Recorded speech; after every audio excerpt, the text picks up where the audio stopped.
My identity before I was a Christian was definitely in what people thought of me.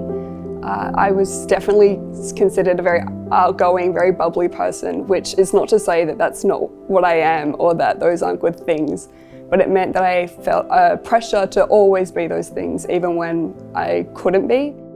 I thought that I was really good at being successful in school and church and home and loving people well, and yeah, like the praise from people was really lovely, but I think it just led to like me puffing up my pride.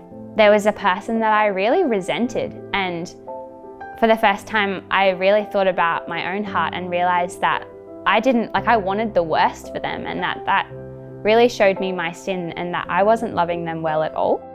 I realised that my way of doing things, my way of living my life and trying to be in control is not working, and I need God's help, and Jesus' way of living life is the only real way of life working. So my first time to Trinity was actually out of my plan. So when I first arrived in Adelaide, I was actually still looking for Buddhist temples to visit, and I happened to walk past Trinity Church, not knowing that it was Easter Sunday, but it was open, so I was very intrigued. And I walked inside, and I was greeted by Michelle, who is one of the ministry apprentices. I started to read the book from Mark in the Bible, and I read lots of things about Jesus, about his preaching and his actions, his words as well. And I just feel like he's perfect. And no matter what happened, he always did for everyone. When I read about the Genesis and how God created us and the fall of human beings, and also what sin really means, and I think this definition of sin really resonates with my personal experience, because I was exactly like that, trying to gain wisdom, trying to act like God, and trying to distinguish what is good and evil, but obviously it just seemed impossible to me. So that's how I really started to see so much wisdom in Bible and want to learn more about the words of God. I've always felt that I should make myself better and make myself worthy of God's love and Jesus' sacrifice.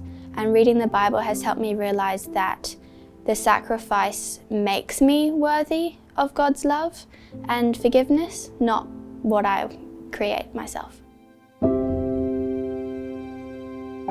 Having my identity in Jesus means that I know who I am to God, and I know who I am to those around me. I am a Christian, and I am someone who loves Jesus and loves God and is loved by both of them.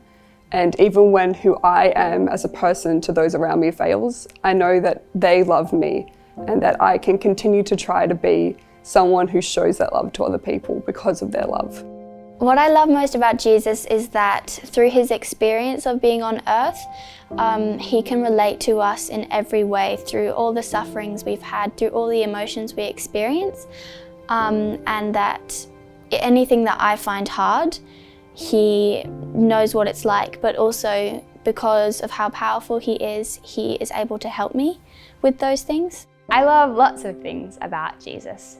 I love that he was willing to die for me, that he would be a saviour that would come to earth and die the death that we should have died for my sin, my sinful heart, that I could be restored to God in his perfection and all of his divine goodness.